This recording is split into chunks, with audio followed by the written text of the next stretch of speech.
Single use plastic ಕೇಂದ್ರ ಸರ್ಕಾರ ನಿಷೇಧ ಮಾಡಿರುತ್ತದೆ. ರಾಜ್ಯ ಸರ್ಕಾರ ಕೂಡ ಸಿಂಗಲ್ ಯೂಸ್ ಪ್ಲಾಸ್ಟಿಕ್ ನಿಷೇಧ ಮಾಡಿದೆ. ಆದರೂ ಸಿಂಗಲ್ ಯೂಸ್ ಪ್ಲಾಸ್ಟಿಕ್ ಯಥೇಚ್ಛವಾಗಿ ಮಾರುಕಟ್ಟೆಯಲ್ಲಿ ಲಭ್ಯವಾಗುತ್ತಿದೆ.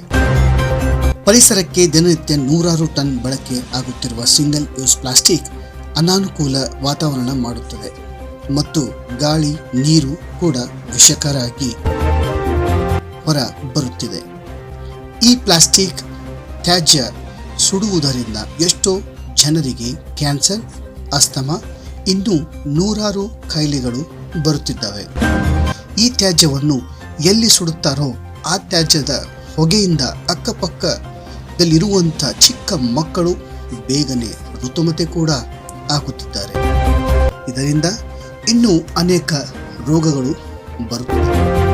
ಉದಾಹರಣೆಗೆ ಅಸ್ತಮಾ, ಕೆಮ್ಮು, ನೆಗಡಿ, ಕ್ಯಾನ್ಸರ್, ಹಾರ್ಟ್ ಅಟ್ಯಾಕ್ ಈ ಥರ 100 ಕಾಯಿಲೆಗಳು ಬರುತ್ತಿವೆ.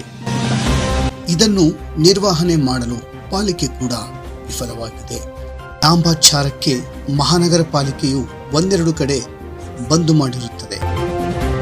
ಇದನ್ನು ಕೇಂದ್ರ ಸರ್ಕಾರ, ರಾಜ್ಯ ಸರ್ಕಾರ ಕೂಡ ಮುಚ್ಚಿಸೋಕೆ ವಿಫಲವಾಗಿದೆ. ಸ್ಥಳೀಯ ನಮ್ಮ ಕರ್ನಾಟಕದಲ್ಲಿ ಕೂಡ ಸಾಕಷ್ಟು ಪ್ಲಾಸ್ಟಿಕ್ ದಂಧೆ ನಡೆದಿದೆ. ಸರ್ಕಾರ ಇದನ್ನು ಬೇಗನೆ ಮುಚ್ಚಿಸುವಂಥ ಕೆಲಸ ಮಾಡಬೇಕು. ಈಗಲಾದರೂ ನಮ್ಮ ಸರ್ಕಾರ ಎಚ್ಚೆತ್ತುಕೊಳ್ಳಬೇಕು.